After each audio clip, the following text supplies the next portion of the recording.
दुनिया भर के 100 देशों में मैरिटल रेप और अपनी पत्नी के साथ अननेचुरल जबरदस्ती सेक्स करने को अपराध माना जाता है, लेकिन इंडिया में नहीं। अगर पत्नी के साथ पति अननेचुरल जबरदस्ती सेक्स करे, इसमें चाहे पत्नी की जान भी चली जाए लेकिन पति को कोई सजा नहीं होगी, ऐसा हमारे कानून की धारा 377 में दर्ज है और छत्तीसगढ़ हाईकोर्ट ने एक फैसले पर मुहर भी लगा दिया है। दोस्तों, आज की कहानी बिलासपुर बोधघाट थाना से जुड़ी है।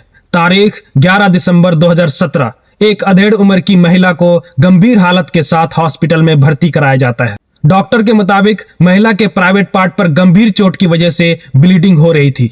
तो मामला पुलिस तक पहुंचा तो महिला ने मजिस्ट्रेट के सामने अपनी आपबीती बताई। उसने बताया कि बच्चे के जन्म के बाद से ही उसे बवासीर की बीमारी है। इसकी वजह से उसके प्राइवेट पार्ट से ब्लीडिंग और पेट में दर्द होता है। इसके बावजूद उसके 40 वर्षीय पति गोरखनाथ शर्मा ने उसके साथ उसकी मर्जी के बिना जबरन अननेचुरल यौन संबंध किया। इसकी वजह से उसकी बीमारी और बढ़ गई। 11 दिसंबर को बयान देते ही कुछ समय के बाद महिला की मौत हो जाती है और पति गोरखनाथ शर्मा गिरफ्तार हो जाता है। 11 फरवरी 2019 को जगदलपुर फास्ट ट्रैक कोर्ट ने आरोपी पति गोरखनाथ को 10 साल की सजा सुनाई तो मामला छत्तीसगढ़ हाईकोर्ट पहुंचा। 10 फरवरी 2025 को छत्तीसगढ़ हाईकोर्ट के जस्टिस नरेंद्र कुमार व्यास ने फैसला सुनाते हुए कहा, अगर पति 15 साल से ज्यादा उम्र की अपनी पत्नी के साथ जबरन अननेचुरल सेक्सुअल रिलेशन बनाता है तो इसे रेप नहीं माना जाएगा। अननेचुरल यौन संबंध के लिए पत्नी की मर्जी जरूरी नहीं, इसलिए आरोपी पर अपराध नहीं बनता।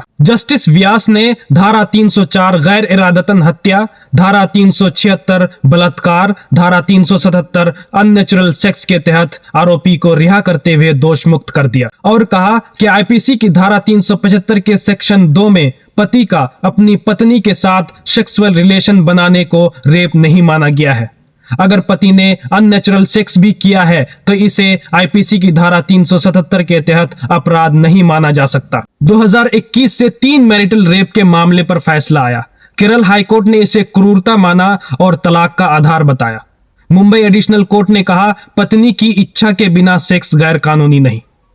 छत्तीसगढ़ हाईकोर्ट ने आरोपी को बरी कर दिया और कहा मैरिटल रेप अपराध नहीं। 2 जनवरी 2021 मुंबई का एक कपल महाबलेश्वर घूमने गया। रात को पत्नी की तबीयत खराब होने के बावजूद पति ने जबरन पत्नी की मर्जी के बिना यौन संबंध बनाया। पत्नी की तबीयत और खराब हो गई। डॉक्टर ने कहा उसके कमर के नीचे के हिस्से में लकवा मार दिया है। मामला कोर्ट पहुंचा तो कोर्ट ने कहा दुर्भाग्यपूर्ण है, पर मैरिटल रेप भारत में अपराध नहीं।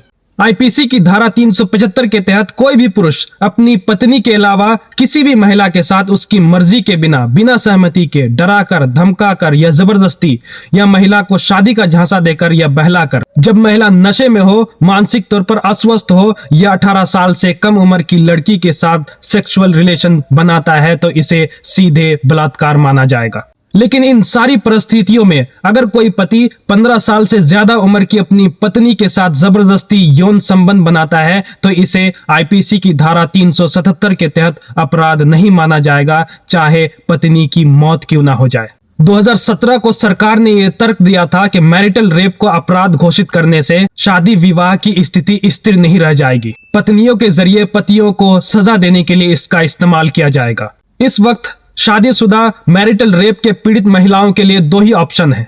एक, तलाक। मैरिज एक्ट सेक्शन 13 1995 के तहत तलाक ले सकती है, या फिर घरेलू हिंसा अधिनियम 2005 के तहत शारीरिक, मानसिक, सेक्सुअल या फिर आर्थिक रूप से अपने पति और ससुराल वालों के जरिए जबरदस्ती किए जाने पर या फिर सताए जाने पर शिकायत दर्ज करवा सकती है। दोस्तों, कोर्ट तो हमारे कानून और संविधान की रक्षा के लिए है और उसी के मुताबिक फैसला सुनाया जाता है, लेकिन कानून हमारी सरकार बनाती है, इसलिए हमारी सरकार को इस तरफ और गंभीरता से सोचना चाहिए, क्योंकि मैरिटल रेप या अननेचुरल यौन संबंध से मौतें हुई हैं और नेशनल फैमिली हेल्थ सर्वे के मुताबिक अब भी देश भर में 10 में से 3 महिलाएं शारीरिक या सेक्सुअल वायलेंस के शिकार होती हैं। दुनिया भर में 100 देशों में मैरिटल रेप को अपराध माना जाता है, लेकिन इंडिया में नहीं। उम्मीद है कि इसका हल हमारी सरकार जल्द ढूंढेगी। मिलते हैं एक और सच्ची कहानी के साथ, तब तक के लिए शुक्रिया।